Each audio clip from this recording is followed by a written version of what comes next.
قرآن مجید کا 7واں سپارہ ہے اور سورۃ المائدہ کے مضامین جاری ہیں۔ قرآن مجید کے اس پارے کی جو پہلی آیہ کریمہ ہے اس کا پس منظر اور شان نزول حضرت سیدنا عبداللہ ابن عباس رضی اللہ تعالیٰ عنہ فرماتے ہیں کہ حبشہ کا جو بادشاہ تھا نا نجاشی، اس نے جب اپنے دربار میں مسلمانوں کو بلایا اور بلا کر کے اس نے کہا کہ مجھے وہ کلام وہ کتاب سناؤ جو تمہارے رسول علیہ السلام پر نازل ہوئی ہے، تو حضرت جناب جعفر طیار رضی اللہ تعالیٰ عنہ نے کچھ آیات پڑھ کے اسے سنائیں۔ تو قرآن مجید نے اس واقعے کا بیان پہلی آیت میں فرمایا ہے، فرمایا وَإِذَا سَمِعُوا مَا أُنزِلَ إِلَى الرَّسُولِ، جب وہ سنتے رہے وہ جو ہم نے اتارا تھا اپنے رسول کی طرف، تَرَىٰ أَعْيُنَهُمْ تَفِيضُ مِنَ الدَّمِ، تو فرمایا تو دیکھے گا کہ ان کی آنکھوں سے آنسو چھلک پڑے۔ جب انہوں نے وہ سنا جو ہم نے اپنے رسول علیہ السلام پر نازل کیا تھا تو آپ دیکھتے ہیں کہ ان کی آنکھوں سے آنسو چھلک پڑے۔ کیوں چھلک پڑے؟ مما عرفوا من الحق، اس لیے کہ انہوں نے حق کو پہچان لیا تھا، انہوں نے حق کو پہچان لیا۔ سارے دربار پہ سناٹا چھا گیا، نجاشی بھی رونے لگا، وہاں جو راہب بیٹھے تھے وہ بھی رو پڑے، اور اس مذہب کے جتنے پیروکار تھے ان سب کی آنکھوں میں آنسو آ گئے، اور انہوں نے کہا کیا؟ یقولون، وہ کہنے لگے ربنا آمنا، اے رب ہم ایمان لے آئے، فاکتبنا مع الشاہدین، تو ہمیں لکھ دے اسلام کی گواہی دینے والوں میں۔ تو سب سے پہلی آیہ کریمہ ہی جو ہے وہ اس بات کی طرف دلالت کرتی ہے کہ جب حق جان کر کوئی آدمی اللہ کی کتاب کی قرآن مجید کی تلاوت کرے گا، حق جان لے گا، اس تک پہنچ جائے گا، اور جب جان لے گا نا حق تو دل روشن ہو جائے گا، تو پھر اللہ تعالیٰ اسے دل کی نرمی عطا کرے گا، اس کی آنکھوں میں آنسو آ جائیں گے۔ اس لیے صحابہ کرام علیہم رضوان کی جماعتوں میں سے جب بھی کوئی شخص قرآن مجید پڑھتا تھا تو وہ رو پڑھتے تھے۔ حضرت عمر فاروق رضی اللہ تعالیٰ عنہ قرآن مجید پڑھتے ہوئے اتنا رویا کرتے تھے کہ صحابہ کرام فرماتے ہیں کہ وہ محراب میں نماز پڑھا رہے ہوتے تھے، سب سے ابتدا میں وہ کھڑے ہوتے تھے، لیکن جب وہ قرآن مجید پڑھتے ہوئے روتے تھے تو ان کے رونے کی آواز 7ویں صف تک سنائی دیتی، اس لیے کہ وہ جانتے تھے کہ یہ حق ہے۔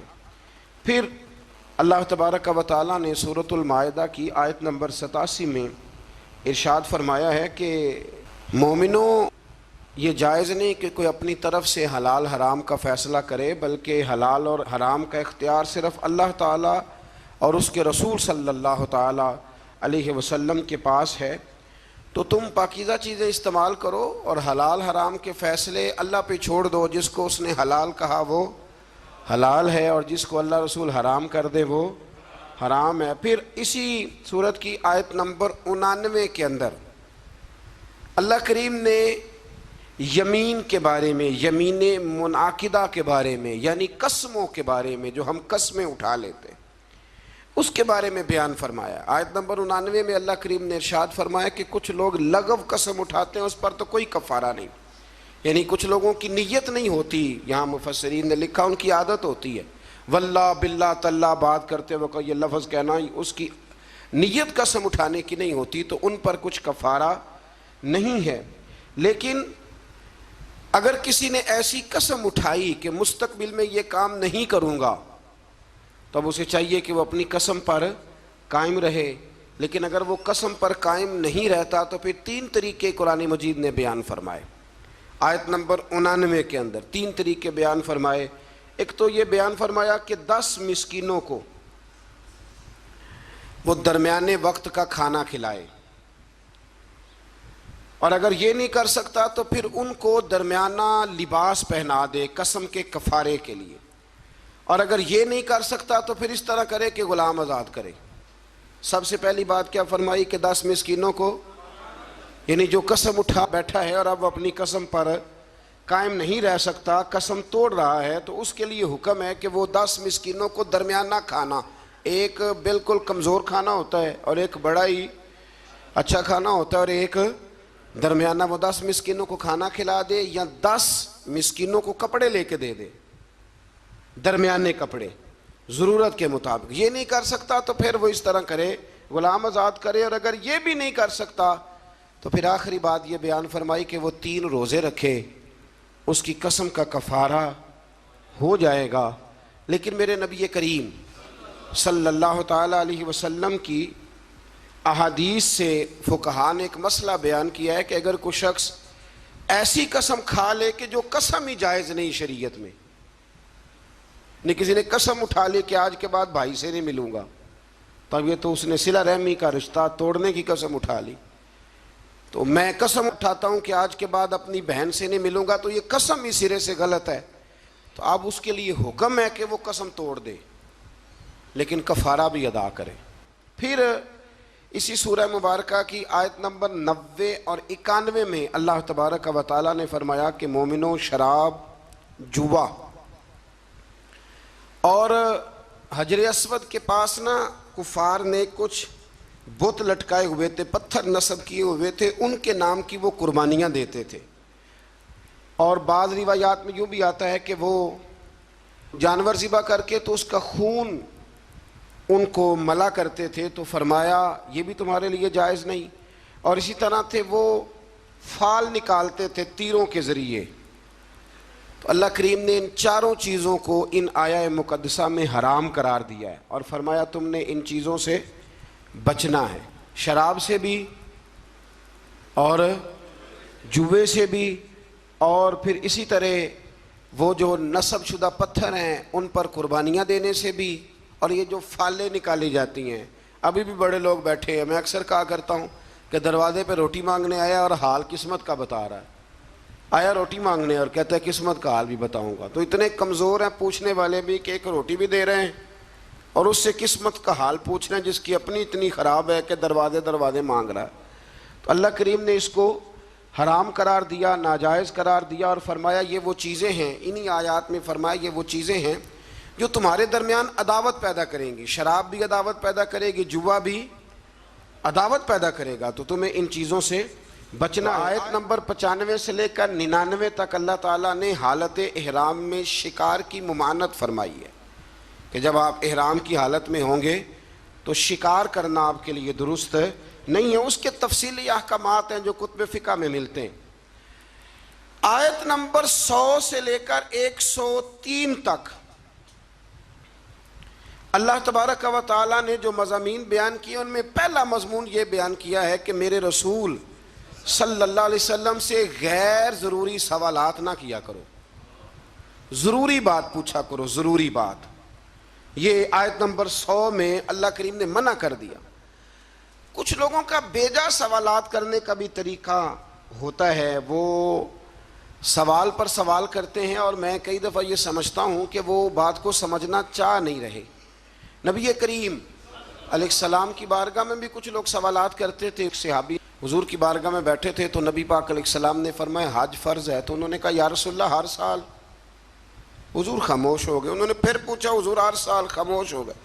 تیسری دفعہ پوچھا تو محبوب کریم نے ناگواری کا اظہار فرمایا، ناپسندیدگی کا اظہار فرمایا اگر میرے منہ سے نکل جاتا ہر سال فرض ہے تو اللہ نے ہر سال فرض کر دینا تھا، تمہارے لیے مشکل ہوتی۔ کثرت سوالات، کتاب و سنت میں نا مفسرین نے لکھا ہے کہ پورے قرآن میں شاید 14 سوال ہوں جو صحابہ نے نبی پاک سے پوچھے۔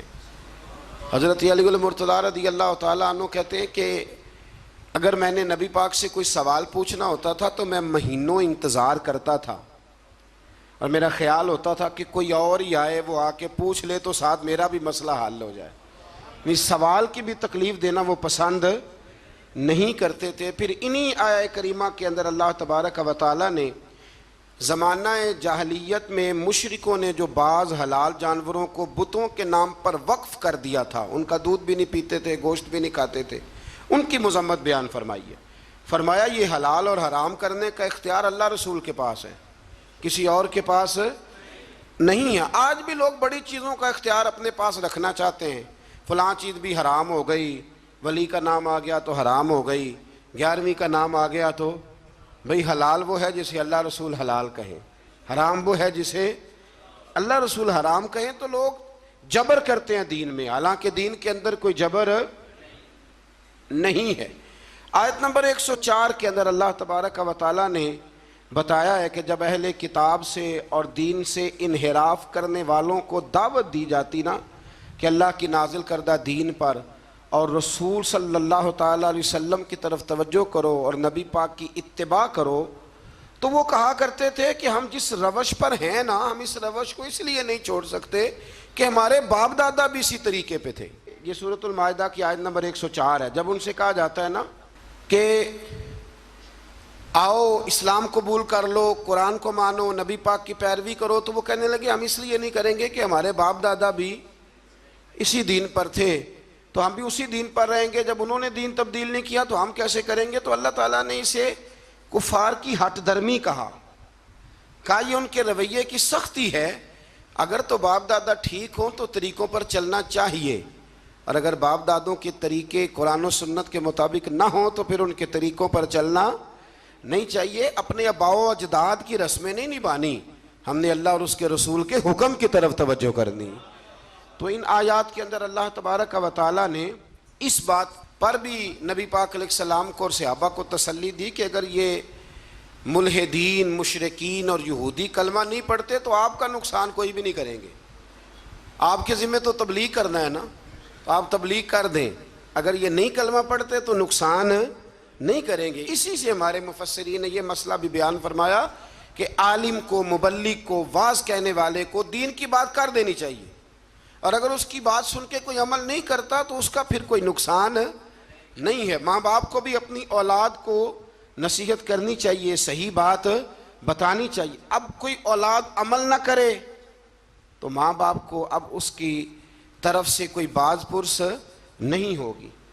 آیت نمبر 106 کے اندر ارشاد فرمایا کہ جب تم وصیت کرنے لگو نا اپنی اولاد کے لیے یا پیچھے مال چھوڑ کے جانے والوں کے لیے، تو تم گواہ مقرر کر لیا کرو تاکہ کوئی تنازع کھڑا نہ ہو۔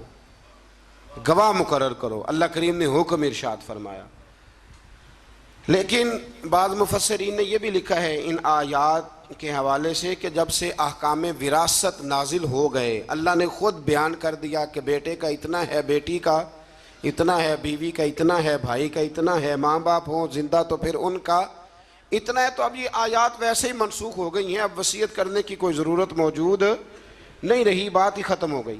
آیت نمبر 110 سے لے کر 111 میں اللہ تعالیٰ نے حضرت عیسیٰ علیہ السلام کو اپنی نعمتوں کی یاد دہانی کرائی۔ ان میں سے فرمایا میں نے روح القدس سے تمہاری مدد کی، اللہ فرما رہا ہے۔ پھر ارشاد فرمایا کہ میری دی ہوئی طاقت سے تم نے پنگوڑے میں باتیں کرنی شروع کر دی، یہ رب بیان فرما رہا ہے۔ پھر فرمایا میں نے تمہیں کتاب و حکمت دی، تورات اور انجیل کی تعلیم دی۔ پھر اللہ تبارک و تعالیٰ نے حضرت موسیٰ کو جو معجزات عطا فرمائے ان کا بھی ذکر فرمایا۔ فرمایا اذن الہی سے آپ مٹی سے پرندہ بنا کر اس میں جان ڈال دیتے تھے، مادر زاد اندھوں اور برس کے مریض شفا یاب ہو جاتے تھے، مردوں کو زندہ کر دیتے تھے، اور بنی اسرائیل کی جو ایذا رسانیاں تھی، تکلیفیں تھی، ان سے بھی اے عیسیٰ ہم نے آپ کو بچایا تھا۔ ان ساری باتوں کا ذکر فرمایا۔ اور پھر آیت نمبر 112 میں اس بات کا بھی ذکر کیا کہ عیسیٰ علیہ السلام کے حواریوں نے ان سے یہ التجا کی تھی کہ اللہ تبارک و تعالیٰ کی بارگاہ میں یہ عرض کریں کہ آسمانوں سے ہمارے لیے تیار کھانا نازل کرے، یعنی کھانا اور وہ بھی تیار، اللہ تیار کھانا ہمارے لیے نازل کرے، اس سے ہم کھائیں گے، ہمیں قلبی اطمینان ہوگا۔ تو عیسیٰ علیہ السلام نے دعا کی کہ اے اللہ، اے ہمارے پروردگار، ہم پر آسمان سے نہ کھانا نازل فرما تاکہ وہ ہمارے اگلوں کے لیے بھی عید کا دن بن جائے اور پچھلوں کے لیے بھی عید کا دن بن جائے۔ کھانا نازل ہو جس دن، اس دن عید منا لینی چاہیے، تو جس دن نبی پاک دنیا میں تشریف لائیں، یعنی کھانا آ جائے تو عید بن سکتی ہے۔ سورۃ المائدہ پڑھ رہا ہوں، روٹی آئے تو عید بن سکتی ہے، اور اگر اللہ کے رسول تشریف لائیں تو ہمارے بزرگ تو کہتے ہیں نثار تیری چہل پہل پر ہزاروں عید ربیع الاول، سوائے ابلیس کے جہاں میں سبھی تو خوشیاں منا رہے ہیں۔ اس کے بعد اللہ تعالیٰ نے اگلی آیات میں نا بنی اسرائیل پر، نصارہ پر، عیسائیوں پر حجت قائم کی ہے، دلیل اور کمال کی بات ہے، یہ وہ آیات ہیں کہ جن میں بندے کی روح نعرہ لگانے کو پہنچتی ہے، اور ایسی دلیلیں ہیں کہ جن سے انسان صحیح معنوں میں جوش اختیار کرتا ہے۔ اللہ کریم نے نصارہ کو فرمایا کہ اے عیسیٰ، نصارہ کو حجت قائم کرنے کے لیے فرمایا اے عیسیٰ، کیا آپ نے لوگوں کو یہ کہا تھا کہ مجھے اور میری ماں کو اللہ کے سوا خدا بنا لینا؟ اللہ کریم نے حضرت عیسیٰ علیہ السلام سے کہا، فرمایا یہ جو کہتے ہیں کہ حضرت عیسیٰ اللہ کے بیٹے ہیں تو آپ نے کہا تھا؟ تو یقیناً پھر جواب یہی ہے کہ جناب عیسیٰ نے کہا نہیں تھا۔ تو جناب عیسیٰ اگر یہاں کہہ رہے ہیں کہ میں نے نہیں کہا تو قیامت میں بھی وہ یہی کہیں گے۔ تو پھر جو باطل نظریات والے لوگ ہیں، باطل نظریات والے، اسی طرح کا معاملہ آج کل بزرگوں کے ساتھ ہوتا ہے۔ بزرگوں نے کہا تھا کہ ہمارے جو مزارات ہوں گے ان پہ آ کے تم لکی رانی سرکس لگا لینا، کہا کسی بزرگ نے وہاں کے میلے ٹھیلے کرنا۔ بلکہ ہمارے ایک بڑے معتبر عالم ہیں، انہوں نے ایک بات سنائی، وہ میرے دل میں بیٹھ گئی۔ کہنے لگے کہ ایک بہت بڑے عالم تھے تو ان کا شاگرد کسی آستانے پہ مرید تھا، تو وہ جب جانے لگا نا عرس پہ حاضری دینے کے لیے، تو وہ استاد صاحب کہنے لگے بیٹے وہاں غیر شرعی حرکتیں ہوتی ہیں، تم نے کیا جانا ہے بزرگوں کے دربار پہ، تم رہ نہیں دو، نہ جاؤ۔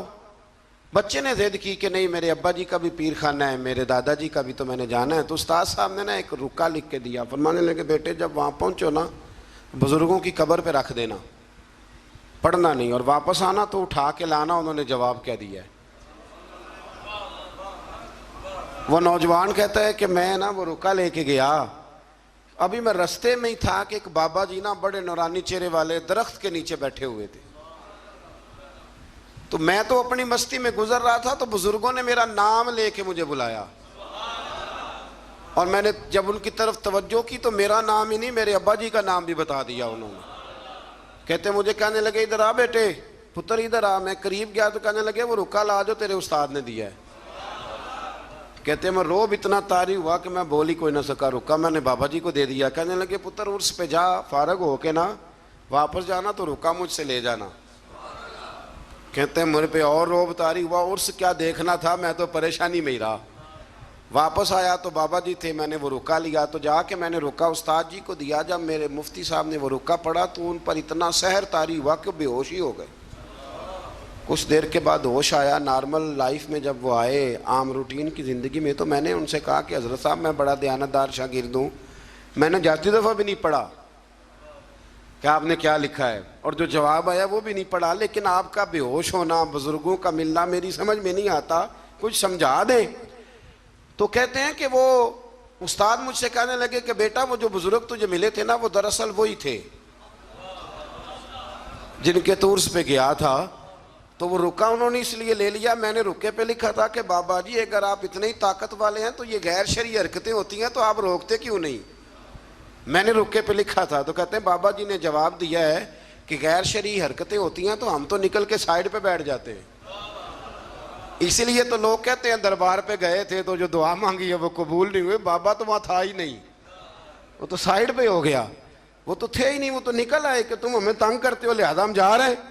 فرمایا بزرگ تو مزار چھوڑ کے چلے جاتے ہیں اس لیے کہ وہ اللہ کے رسول کی شریعت کے پورے، اور کہتے ہیں آپ بے ہوش کیوں ہوئے؟ تو کہنے لگے بے ہوش اس لیے ہوا تھا کہ بابا جی کہنے لگے مولانا ہم پہ اعتراض نہ کرو، جب تک ہم زمین کے اوپر تھے منع کرنے کی ڈیوٹی ہماری تھی، اب ہماری ڈیوٹی نہیں، اب تمہاری ڈیوٹی ہے، تم اپنا کام پورا کرو، تم ڈیوٹی ادا کرو۔ بیٹھ کے وہاں طنز کر رہے ہو کہ یہ کیوں ہو رہا ہے تو وہ کیوں ہو رہا ہے۔ تو حضرت عیسیٰ علیہ السلام نے کسی کو کہا نہیں کہ تم میری عبادت کرو یا معاذ اللہ میری ماں کو رب مانو، تو قیامت کے دن بھی وہ یہی کہیں گے کہ یا اللہ میں نے انہیں کہا نہیں تھا۔ تو جب لوگ اپنی طرف سے چیزیں بنانے لگتے ہیں پھر خرابی پیدا ہوتی ہے۔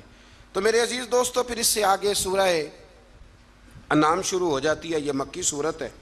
اس صورت کے بالکل آغاز میں اللہ تبارک و تعالی نے اپنی قدرت کا بیان فرمایا ہے کہ اس نے آسمان، زمین، ظلمت اور نور کو پیدا کیا، اس نے انسان کو مٹی سے پیدا کیا، پھر اس کے لیے ایک مدت حیات اور قیامت کا وقت مقرر فرمایا، لیکن کافر پھر بھی اپنے رب کے ساتھ شریک ٹھہراتے ہیں اور اس کی قدرت کے بارے میں شک میں مبتلا ہوتے ہیں، حالانکہ وہ ظاہر اور باطن اور انسان کے ہر عمل کو جاننے والا ہے۔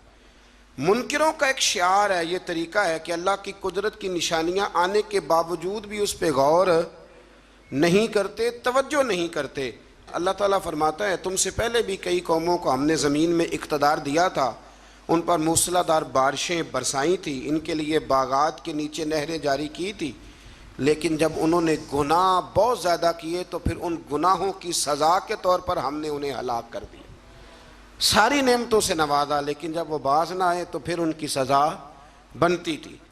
اللہ تبارک و تعالیٰ نے ایک عجیب انداز میں ایک بات کو حرف آخر کے طور پر کافر اور مشرک کے بارے میں اللہ کریم نے نا ایک واضح دلیل، بین دلیل، آیت نمبر 7 میں، سورہ انعام 7واں پارہ، آیت نمبر 7 میں فرمایا کہ کافروں کا حال تو یہ ہے کہ اگر لکھی ہوئی کتاب ان کے پاس اتاری جائے، لکھی ہوئی پوری اوپر سے اترے اور یہ اپنے ہاتھوں سے چھو کے دیکھ بھی لیں تو پھر بھی ایمان نہیں لائیں گے۔ جنہوں نے نہیں ماننا انہوں نے، آج ہم بھی لوگوں کو دیکھتے ہیں جتنی مرضی دلیلیں دے لو، جس نے نہیں ماننا اس کا پروگرام ہی نہیں ماننے کا۔ فرمایا پھر بھی یہ اس کو تسلیم نہ کریں گے بلکہ اسے جادو قرار دیں گے۔ اسی طرح اگر ان کے پاس فرشتہ اتر کے آ جائے اور یہ اسے اصل شکل میں دیکھ نہ پائیں، اور اگر بشری لباس میں آئے تو پھر کہیں گے کہ یہ تو ہماری طرح کا بشر ہے، اصل حالت میں دیکھ نہیں سکتے، اور انسانی حالت میں آئے گا تو کہیں گے بالکل ہماری طرح کا ہے۔ تو رسول اللہ صلی اللہ علیہ وسلم کو تسلی دیتے ہوئے اللہ تعالیٰ نے فرمایا کہ ہر دور کے کفار کا اپنے نبیوں کے ساتھ یہی طریقہ رہا کہ وہ انبیاء کا معاذ اللہ مذاق اڑایا کرتے تھے، یہ طریقہ رہا۔ آپ زمین پہ چل پھر کے دیکھ لیں گزشتہ امتوں کے تباہ شدہ آثار اور ان کے انجام آپ کو بتائیں گے کہ انہوں نے اگر نبیوں کا مذاق اڑایا تو پھر اللہ نے انہیں سزا کیا دی۔ زندگی میں انسان گفتگو کرتے ہوئے بہت سارے لوگوں کی طرف دیکھ کے ہنستا ہے، ان کا مذاق اڑاتا ہے۔ ایک میری بات پلے سے باندھ لینا، کتابوں کا، فرشتوں کا، جنت دوزخ کا کبھی بھی مذاق نہ اڑائیں۔ اب میں کچھ لطیفے ایسے سننے لگا ہوں جن میں لوگ فرشتوں کا مذاق اڑاتے ہیں، ڈرنا چاہیے اللہ تعالیٰ سے۔ لوگ جنت کا مذاق اڑاتے ہیں، لوگ دوزخ کے بارے میں معاذ اللہ فضول باتیں کرتے ہیں۔ آپ مطلب یہ کن کی روش ہے، یہ کن کا طریقہ ہے؟ اور ایک بات میری پلے سے باندھ لینا، ٹھیک ہے کمزور لوگ ہوتے ہیں، علماء بھی، مشائخ بھی، ان میں غلطیاں ہوتی ہیں، لیکن کبھی بھی کسی دین کے عالم کا مذاق نہ اڑانا، کبھی بھی کسی صوفی کا، کسی درویش کا مذاق نہ اڑانا، کبھی بھی کسی دین کے طالب علم کا مذاق نہ اڑانا۔ یہاں لوگ نقلیں اتارتے ہیں اور میں نے دیکھا ہے کہ لوگ ہنستے ہیں، مذاق کرتے ہیں، آپ کو پتہ نہیں کہ آپ کس کی بات کر رہے ہیں۔ ہم مصلی پہ کھڑے ہونے والے کی طرف نہیں دیکھا کرتے، ہم تو رسول اللہ کے مصلی کی طرف دیکھا کرتے ہیں۔ ہم ممبر پر بیٹھنے والے کی جانب نہیں دیکھتے، ہم تو ممبر رسول کو دیکھتے ہیں۔ تو یہ لوگ انبیاء کا مذاق اڑاتے، آج بھی لوگ مذاق کرتے ہیں۔ وہ فلاں عالم نے کہہ دیا ہے کہ بڑی جلدی انقلاب آئے گا، تو کہتے ہیں جی خوابوں کی کہانیاں سناتے ہیں۔ تو میں نے کہا اس طرح نہ کرو، یہ تم مذاق اڑا رہے ہو، اور مذاق اللہ والوں کا اڑانا رب کریم کو پسند نہیں ہے، اس سے بچیں، اور جتنا بچا جا سکتا ہے اتنا اس سے آپ پرہیز کریں۔ اسی طرح آیت نمبر 14 کے اندر رسول اللہ صلی اللہ علیہ وسلم کو حکم ہوا کہ آپ کافر اور مشرکوں کو بتائیں کہ کیا میں زمین و آسمان کا خالق نہیں؟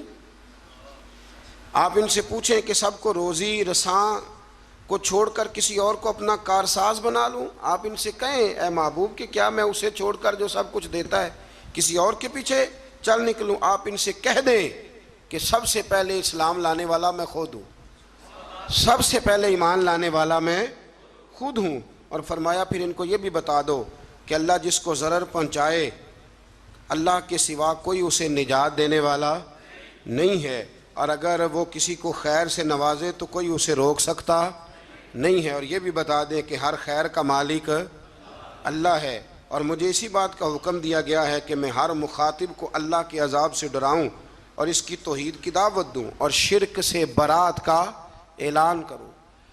میرے پاس ایک صاحب کل پرسوں تشریف لائے تو وہ کہنے لگے سارے ڈاکٹروں سے، حکیموں سے، طبیبوں سے، پیروں سے مشورہ کر لیا ہے لیکن میری ہمشیرہ ٹھیک نہیں ہوتی۔ تو میں نے کہا اگر سارے کچھ کے باوجود ٹھیک نہیں ہوتی تو پھر اللہ کی رضا پہ راضی ہو جاؤ، پھر اس کا مطلب ہے کہ رب کریم کی منشا ہے، پھر اس کی رضا ہے کہ وہ اسی حال میں دیکھنا چاہتا ہے۔ ایک بزرگ تھے تو ان کے وجود میں کیڑے چل رہے تھے، ایک کیڑا ان کے یوں پیشانی پہ بھی تھا تو وہ نیچے گر گیا تو انہوں نے اٹھا کے دوبارہ رکھ لیا۔ کہنے لگے جب اس کی رضا ہے کہ تو مجھے کھائے تو نیچے کیوں گرتا ہے؟ جے سونا ہی میرے دکھ وچ راضی تو سکھ نو چلے ڈاواں۔ تو اس لیے اللہ اگر کسی کو ضرر پہنچانا چاہے تو کوئی اسے بچا سکتا، اور اگر اللہ کسی کو خیر دینا چاہے تو کوئی روک سکتا۔ اللہ عزت دے تو کوئی ذلیل نہیں کر سکتا، پکی بات ہے۔ کرنے دے حسد والوں کو جتنا وہ آپ سے حسد کرتے ہیں، آپ کرنے دے۔ لوگ کہتے ہیں فلانا مجھ سے بڑا جلتا ہے، تو میں نے کہا وہ تو فائدہ کر رہا ہے آپ کا۔ پھر میرے علی شاہ صاحب رحمۃ اللہ علیہ کے مرشد نے انہیں دعا دی تھی کہ میرے علی میرا دل کرتا ہے لوگ تجھ سے زیادہ حسد کریں۔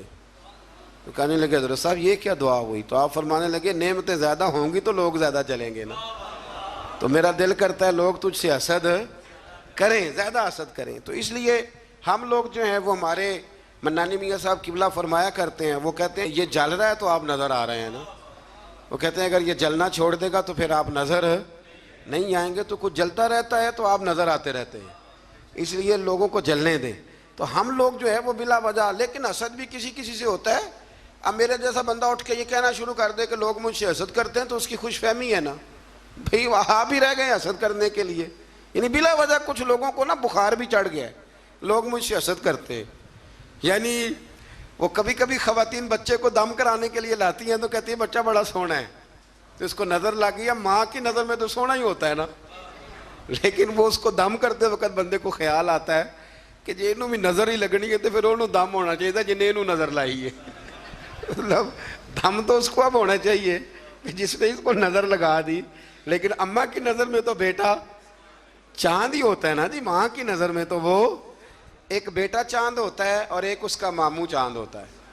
چاچو کبھی چاند ہو سکتا، ماموں چاند ہوتا ہے، اور ایک وہ بیٹا خود چاند ہوتا ہے۔ چاچو جی چاند ہو سکتے ہیں، یہ میں اعتراض نہیں کر رہا، اس لیے کہ ہماری بہنیں بھی یہی کرتی ہیں اور ہماری بچیاں بھی یہی کام کرتی ہیں، ہوتا ہی ایسے۔ تو اس لیے اللہ تبارک و تعالیٰ نے اس بات کو بیان فرمایا کہ اللہ کسی کو خیر دینا چاہے تو کوئی روک نہیں سکتا، اور اللہ اگر کسی کو کسی جگہ مبتلا کرنا چاہے تو کوئی بچا سکتا نہیں۔ آیت نمبر 20 میں سورہ انعام 7واں پارہ آیت نمبر 20 میں اللہ کریم نے اس بات کو بیان فرمایا ہے کہ یہودیوں کی یہ غلط بیانی ہے، یہ جھوٹ ہے ان کا کہ ہم رسول اکرم صلی اللہ علیہ وسلم کو نہیں جانتے، یہ ان کا جھوٹ ہے۔ بلکہ فرمایا محبوب وہ تو آپ کو اس طرح پہچانتے ہیں جس طرح انسان اپنے بیٹوں کو پہچانتا ہے، یعنی تورات میں انہوں نے اتنی نشانیاں آپ کی پڑھ لی ہیں کہ جس طرح انسان بیٹوں کو پہچانتا ہے نا، یہ ہوتے ہیں نا جڑواں بچے، تو پڑوسی دھوکہ کھا لیتے ہیں لیکن ماں باپ دھوکہ نہیں کھاتے، انہیں پتہ ہوتا ہے کہ بڑا کون سا ہے چھوٹا کون سا ہے، ریاض کون سا ہے فیاض کون سا ہے، انہیں پتہ ہوتا ہے، ماں باپ ہوتے ہیں نا۔ تو اسی طرح اللہ نے مثال بیان کی کہ یہ یہودی اور ان کے علماء اور اہل کتاب جھوٹ بولتے ہیں کہ ہم نبی پاک کو نہیں جانتے۔ میں نے تو تورات انجیل میں اتنی کھول کے نشانیاں بیان کی ہیں کہ جس طرح یہ اپنے بیٹوں کو جانتے ہیں اسی طرح تجھے پہچانتے ہیں۔ تیری نعتیں صرف قرآن میں نہیں، تورات میں بھی ہیں، انجیل میں بھی ہیں اور زبور میں بھی ہیں، ہر جگہ محبوب کی نعتیں۔ آیت نمبر 22 میں اللہ کریم نے فرمایا کہ قیامت کے دن ہم مشرکوں کو جمع کریں گے اور پوچھیں گے کہ تمہارے وہ باطل معبود اب کہاں ہیں، تو پھر وہ اپنے ماضی کو جھٹلائیں گے، پھر وہ اس کو غلط قرار دیں گے۔ آیت نمبر 25 میں اللہ تعالیٰ فرماتا ہے منکرین آپ کی بات کو توجہ سے سنتے ہیں لیکن ان کی بدعمالیوں کے سبب ان کے دلوں پر پردے پڑے ہوئے ہیں اور ان کے کانوں میں بندش ہے۔ اس کا مطلب یہ ہے کہ وہ سنتے تو ہیں لیکن یہ سننا ان کے لیے نفع بخش نہیں ہوتا، وہ ہٹ دھرمی سے حق کو رد کر جاتے ہیں۔ آخرت میں وہ تمنا کریں گے کہ کاش ہمیں دنیا میں واپس بھیج دیا جائے، اب ہم ایمان لانے والوں میں سے ہو جائیں گے، لیکن اس دنیا میں رہتے ہوئے وہ حیات بعد الممات کے منکر رہے، یہاں رہ کے کہتے تھے کہ اٹھنا نہیں، اور وہاں جا کے کہتے ہیں ایک دفعہ بھیج، ایک دفعہ دوبارہ بھیج۔ وہ ایک دانشور نے کالم لکھا تھا، اس نے کہا تھا کہ ایک بابا جی 2-3 نوجوانوں کے بیچ کھڑے تھے تو ایک نوجوان کو دفن کیا جا رہا تھا، تو بابا جی ان جوانوں سے پوچھنے لگے کہ بیٹا اس کی کیا خواہش ہوگی، اب یہ کیا سوچتا ہوگا جو قبر میں جا رہا ہے؟ تو وہ نوجوان کہنے لگے بابا یہ سوچتا ہوگا کہ اگر مجھے زندگی مل جائے تو مسجد میں ہی رہوں گا، غریبوں کی مدد کروں گا، ماں باپ کا حکم مانوں گا، 5 نمازیں پڑھوں گا، روزانہ قرآن پاک پڑھوں گا، درود پاک پڑھوں گا، یہی تو اس کی نیت ہوگی، اور کیا ہو سکتی ہے؟ تو بزرگ کہنے لگے بیٹے اسے تو اب موقع نہیں مل سکتا، پر تمہیں تو ملا ہوا ہے نا، اسے تو نہیں مل سکتا تو تمہارے پاس تو ہے نا، تو مہربانی کرو تم یہ کام کرنے شروع کر دو جو تمہارے خیال میں یہ اب سوچ رہا ہے۔ اسی طرح سے آیت نمبر 31 میں اللہ تبارک و تعالیٰ نے اس بات کا بھی ذکر فرمایا ہے کہ اللہ تعالیٰ نے فرمایا کہ انہوں نے اللہ کے حضور پیش ہونے کی حقیقت کو جھٹلایا اور وہ اپنی بدعمالیوں کا بوجھ اپنی پیٹھوں پر اٹھائے ہوئے ہیں، اور جب اچانک قیامت آ پہنچے گی تو کہیں گے ہائے افسوس ہم نے بہت کوتاہی کی۔ اسی طرح جب اچانک موت آئے گی تو پھر بھی لوگ کہیں گے ہائے ہم نے بڑی کوتاہی کی۔ رسول اللہ صلی اللہ علیہ وسلم کو تسلی دیتے ہوئے اللہ تعالیٰ نے فرمایا آپ غمگین نہ ہو، یہ آپ کو نہیں جھٹلا رہے بلکہ یہ اللہ کی آیتوں کا انکار کر رہے ہیں۔ حبیب تیرا نہیں انکار کر رہے، میری باتوں کا انکار کر رہے ہیں معاذ اللہ۔ اور آپ سے پہلے بھی رسولوں کو جھٹلایا گیا، انہوں نے صبر کیا، اگر اللہ تعالیٰ چاہتا تو سب کو جبراً بھی ہدایت پر جمع فرما دیتا، لیکن بندے کو اختیار دے کر آزمایا ہے اور جزا اور سزا کا نظام قائم کیا ہے، یہی اللہ کی حکمت ہے۔ اگر وہ چاہتا تو جبراً بھی سب کو ہدایت مل سکتی تھی، دے سکتا تھا، لیکن اس نے لوگوں کو آزمایا ہے۔ آیت نمبر 38 میں اللہ تبارک و تعالیٰ نے ارشاد فرمایا کہ زمین پر چلنے والے حیوان اور فضاؤں میں اڑنے والے پرندے تمہاری طرح مخلوق ہیں، جب قیامت آئے گی اور اللہ کا عذاب نگاہوں کے سامنے ہوگا پھر یہ مشرک بھی ایک ہی رب کو پکاریں گے۔ اور آیت نمبر 44 میں فرمایا قوموں کی طبیعت اور گمراہی سے ہدایت پر گامزن کرنے کے طریقے اور ہدایت کو بھول جانے اور بطور آزمائش ان کے رزق میں فراوانی اور ان کی نعمتوں پر اترانے اور اچانک پکڑے جانے کا ذکر کر کے فرمایا بھول نہ جانا، اگر میں نعمتیں دے کے کھلی چھٹی دیتا ہوں نا تو جب پکڑتا ہوں تو اچانک پکڑ بھی لیا کرتا ہوں، پکڑ لیتا ہوں۔ بڑے بڑے مالدار پکڑے گئے کہ نہیں پکڑے گئے؟ بڑے بڑے رئیس جو اٹھتے تھے تو ساری دنیا کھڑی ہو جاتی تھی، پھر ختم ہو گئے نا معاملات۔ تو اللہ تبارک و تعالیٰ نے ان ساری باتوں کا یہاں ذکر فرمایا۔ آیت نمبر 46 اور 50 اور پھر 50 سے آگے ہوا یہ کہ نبی کریم علیہ السلام کی بارگاہ میں نا قریش مکہ آئے اور کہنے لگے کہ یا رسول اللہ صلی اللہ علیہ وسلم دل بڑا کرتا ہے کہ ہم بھی آپ کے پاس بیٹھیں اور آپ سے دین کی باتیں سنیں، لیکن جو آپ کے پاس غریب لوگ بیٹھے ہوتے ہیں نا، بلال حبشی، عمار بن یاسر، خبیب، یہ ماڑے ماڑے لوگ، ان کا معیار نہیں ہمارے معیار کے ساتھ، تو آپ اس طرح کریں ہمیں کوئی تھوڑا الگ سے وقت دیں۔ یہ آپ کو آیت نمبر 52 میں تفصیل ملے گی، سورہ انعام آپ پڑھیں گے نا تو یہ تفصیل ملے گی۔ آپ نا ہمیں تھوڑا سا الگ سے وقت دیں، وقت دیں آپ۔ یہ ہوتا ہے، میں نے دیکھا ہے، اللہ معاف کرے، اب تو خانقاہوں آستانوں پہ بھی ہوتا ہے کہ امیروں کے لیے افطاریاں الگ ہوتی ہیں اور غریبوں کے لیے الگ ہوتی ہیں، کہ تھوڑا سا وقت دیں الگ سے، ہم بھی دین کی بات سنیں۔ یہ ماڑے ماڑے لوگ بیٹھے ہوتے ہیں تو ہمارا معیار نہیں۔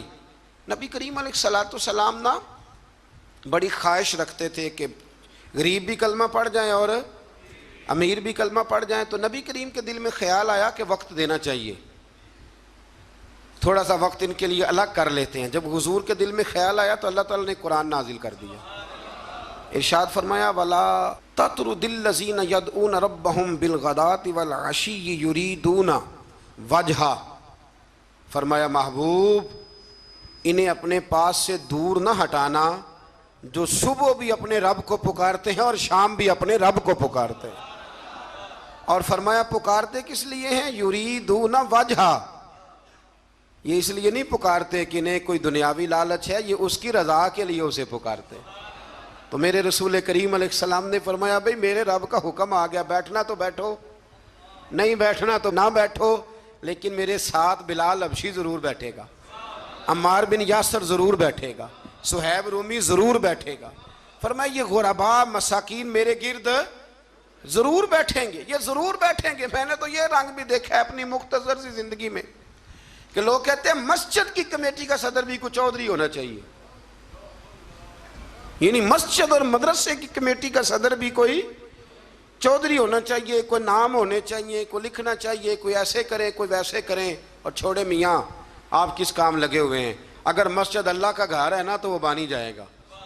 آپ چھوڑیں آپ کن چکروں میں پڑے ہوئے ہیں. آپ یہ دیکھیں کہ مسجد میں جھاڑو صحیح کر کے کون دیتا ہے, توجہ صحیح کر کے کون کرتا ہے. اللہ ہمیں سمجھنے کی توفیق عطا فرمائے. پھر آگے آیت نمبر 59 میں اللہ کریم نے فرمایا کہ غیب کی کنجیاں اسی کے پاس ہیں اور اس کے سوا اس کا کوئی جاننے والا نہیں ہے. اور خشکی اور سمندر میں اور وہ درخت سے گرنے والے ہر پتے کو بھی جانتا ہے اور زمین کی تاریکیوں میں ہر دانے کو بھی جانتا ہے. تار اور خشک ہر چیز لوح محفوظ پہ اس نے لکھ دی ہے.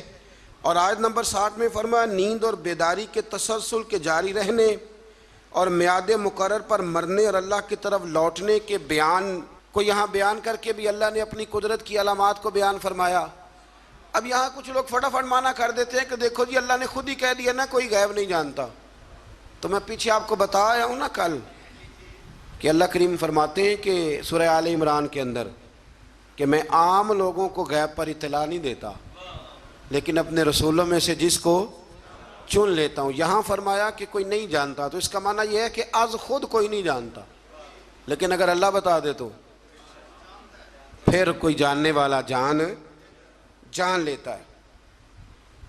آیت نمبر 61 میں فرمایا کہ اللہ تعالیٰ اپنے بندوں پر غالب ہے اور ان پر نگرانی کرنے والے فرشتے بھیجتا ہے, اور جب کسی کی موت کا وقت آ جائے تو فرشتے کسی کوتاہی کے بغیر اس کی روح قبض کر لیتے ہیں. وقت آ جائے تو فرشتے کسی کا انتظار, ہم البتہ فرشتے کے آنے کا انتظار کرتے رہتے ہیں, لیکن فرشتہ انتظار نہیں کرتا, جب آتا ہے تو پھر لے کے جاتا ہے. آیت نمبر 68 میں گمراہ کن عقائد کے حامل لوگوں کی صحبت سے بچنے کا حکم ہے کہ جن کے عقیدے برے ہوں ان کے پاس نہ بیٹھو, ان کے قریب نہ جاؤ. حضرت عبداللہ ابن عمر رضی اللہ تعالیٰ عنہ کو بتایا گیا تھا کہ یہ شخص جو ہے یہ تقدیر کا صرف منکر ہے, خیر شر والی تقدیر کا یہ منکر ہے, باقی ساری چیزوں کو مانتا ہے. تو جناب عبداللہ ابن عمر نے فرمایا یہ تو سلام لینے کے قابل بھی نہیں. ہم اس شخص کے ساتھ اٹھے بیٹھیں گے جو دین کی ہر بات کو مانے, ہر جز کو مانے, جو مصطفیٰ کریم علیہ السلام کی ذات کو بھی مانے اور میرے نبی کی شان کو بھی مانے, حضور کی صفات کو بھی مانے. ایسے تھوڑی بات ہے کہ وہ چند باتوں کا ذکر کرے اور باقی سب چیزوں کو وہ چھوڑ جائے. آیت نمبر 74 سے لے کر 81 تک اللہ تعالیٰ نے حضرت ابراہیم علیہ السلام کا ذکر فرمایا ہے. بڑے پیارے ہیں یہ نبی اللہ کو. حضرت ابراہیم کا ذکر فرمایا اور اللہ نے فرمایا ابراہیم کو یقین کامل عطا کرنے کے لیے ہم نے انہیں آسمانوں اور زمینوں کی بادشاہی دکھائی, یعنی کائنات کے نظام کے اسرار اور حکمتیں بتائیں. اور حضرت ابراہیم نے مظاہر پرست قوموں کو حکمت کے ساتھ اصلاح کرنے اور مظاہر کائنات کے فانی ہونے اور اللہ کی توحید کے دلائل سے ثابت کرنے کے لیے پھر یہ طریقہ اختیار کیا کہ رات کی تاریکی چھا گئی تو انہوں نے ایک روشن ستارے کو دیکھا اور دیکھ کے فرمانے لگے یہ میرا رب ہے. پھر جب وہ ڈوب گیا تو فرمانے لگے میں ڈوبنے والوں کو پسند نہیں کرتا. بڑا جملہ ہے یہ اللہ کے نبی کا, اور قرآن نے بیان فرمایا میں ڈوبنے والوں کو پسند, جس کا رب بھی ڈوب گیا وہ خود بچے گا. پھر فرماتے ہیں کہ پھر جگمگاتے ہوئے چاند کو دیکھا تو کہا کیا یہ میرا رب ہے, لیکن جب وہ بھی ڈوب گیا تو ابراہیم علیہ السلام نے فرمایا اگر میرا رب مجھے ہدایت نہ دیتا تو میں گمراہوں میں سے ہو جاؤں گا. پھر سورج کو چمکتے ہوئے دیکھا تو کہا کیا یہ میرا رب ہے, یہ تو ان سے بڑا ہے, یعنی تارے سے بھی بڑا ہے اور چاند سے بھی یہ رب ہے. لیکن جب وہ بھی ڈوب گیا تو ابراہیم علیہ السلام نے کہا ہے میری قوم میں تمہارے شرک سے بیزار ہوں, ڈوبنے والوں کو معبود بناتے ہو, آؤ میں تمہیں اس رب کا گویا پتہ دوں جسے نہ اونگ آتی ہے نہ نیند آتی ہے, جو حی بھی ہے اور قیوم بھی ہے, آؤ تمہیں ادھر لے چلوں. لیکن ان کی قوم جھگڑالو تھی, اس قوم نے اس بات کو تسلیم نہ کیا. تو پھر انہی آیات کے اندر اللہ تبارک و تعالیٰ نے حضرت نوح کا, حضرت ابراہیم کا, حضرت اسحاق کا, جناب یعقوب کا, حضرت داؤد, سلیمان, ایوب, یوسف, موسیٰ علیہ السلام, ہارون علیہ السلام, زکریا علیہ السلام, یحییٰ علیہ السلام, حضرت الیاس علیہ السلام, اسماعیل علیہ السلام, یونس علیہ السلام, اور پھر حضرت جناب سیدنا لوط علیہ السلام کا ذکر کر کے فرمایا یہ میرے سارے نبی ہیں اور سارے صالحین میں سے ہیں، یہ بڑے نیک لوگ تھے، یہ بڑے پاک صاف لوگ تھے، ان نبیوں کے نام آئے ہیں قرآن پاک میں تو ان کا نام لینا بھی عبادت ہے، لیکن یہ صالح لوگ، تو اس کا مطلب ہے صالح لوگوں کا ذکر کرنا یہ رب کریم کا طریقہ ہے۔ اللہ تبارک و تعالیٰ نے آیت نمبر 91 میں ایک بات کی ہے جو بڑی سمجھنے والی ہے اور یاد کرنے والی ہے، رٹا لگا کے رٹ لینے والی ہے۔ اللہ تبارک و تعالیٰ نے اپنے بندوں کے ساتھ ایک بات کی اور فرمایا وما قدر اللہ حق قدرہ، فرمایا لوگوں نے اللہ کی قدر نہیں کی جیسے کرنی چاہیے تھی، لوگوں نے اللہ کی قدر نہیں کی جیسے کرنی چاہیے تھی۔ یا اللہ کیا قدر نہیں کی؟ فرمایا وہ کہتے ہیں کہ اللہ نے کسی بشر پر کچھ نازل ہی نہیں کیا، یہ یہودی کہتے ہیں اللہ نے کچھ نازل ہی نہیں کیا، کچھ بھی نہیں آیا۔ فرمایا بے قدرو، رب تو اپنے نبیوں پر بڑا نازل فرماتا ہے، ہر حکمت انہیں عطا کرتا ہے، انہیں اللہ تبارک و تعالی نوازتا ہے۔ اے رسول آپ کہیے جس کتاب کو موسیٰ لے کے آئے جو لوگوں کے لیے نور اور ہدایت ہے اسے کس نے نازل کیا؟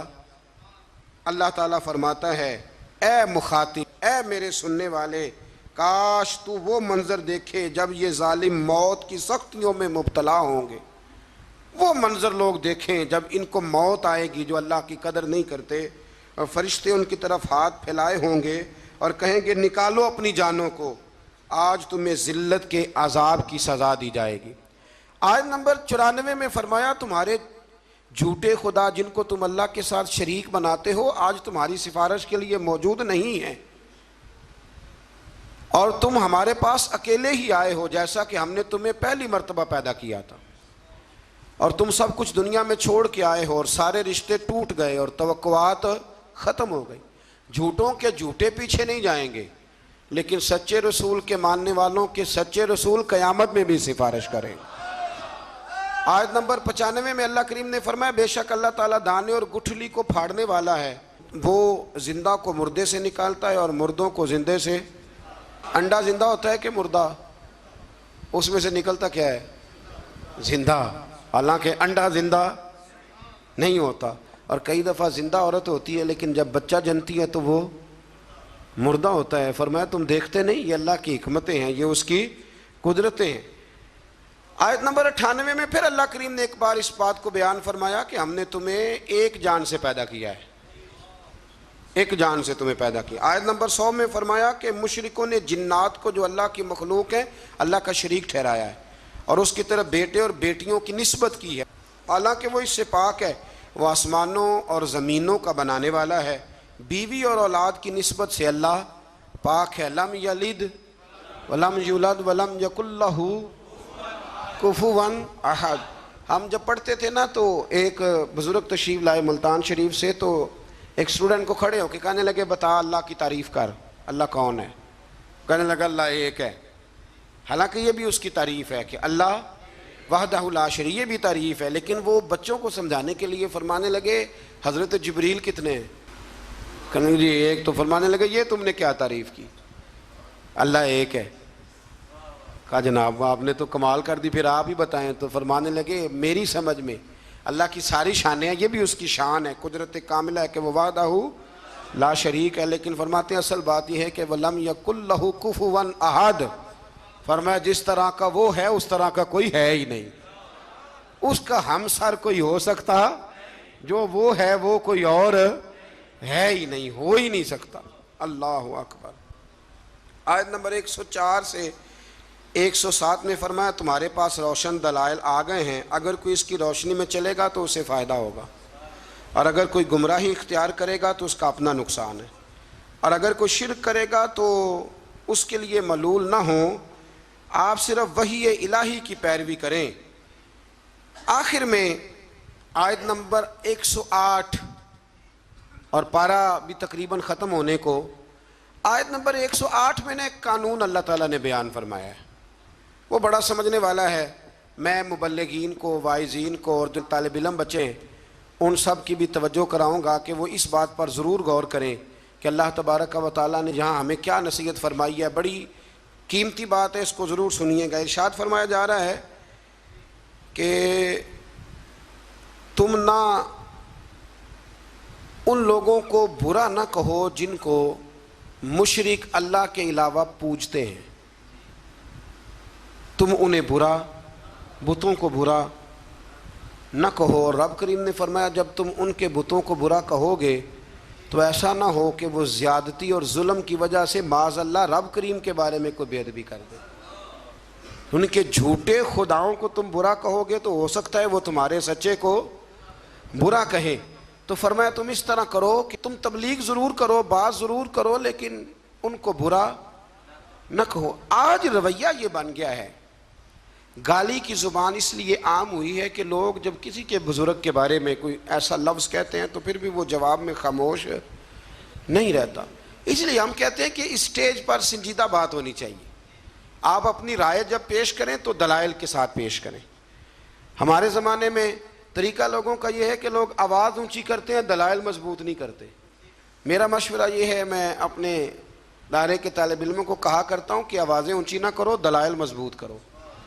دلیل ہو مضبوط تو آواز نیچی بھی ہو تو بات دور تک جاتی ہے، اور بیچ میں کچھ بھی نہ ہو اور بندہ اتنا زور لگائے کہ سپیکر ہی پھٹ جائے تو اس کا کوئی مطلب نہیں ہے۔ تو آپ جب بھی بات کریں گے مہذب انداز میں کریں گے۔ اس لیے امت مسلمہ یہ نہیں کہتی کہ نبی پاک علیہ السلام کی ناموس کی صرف بات ہے، امت مسلمہ یہ کہتی ہے کہ ہم کسی بھی مذہب کے کسی بھی پیشوا اور مقتدا کو برا نہیں کہتے۔ اگر کسی کا نظریہ باطل ہے تو دلائل کے ساتھ اس کا رد ضرور کیا جائے گا، لیکن اسے برا نہیں کہا جائے گا۔ ہمارے ہاں لوگ پھپتیاں کستے ہیں، مذاق اڑاتے ہیں دوسروں کا۔ سنجیدہ ہونا چاہیے۔ آپ سنجیدہ بات کریں گے تو سنجیدگی پھیل جائے گی، اور اگر ہم غیر مہذب انداز اختیار کریں گے تو پھر معاشرے میں جذباتی لوگ پیدا ہوں گے۔ اللہ تعالی ہمیں سمجھنے کی توفیق عطا فرمائے۔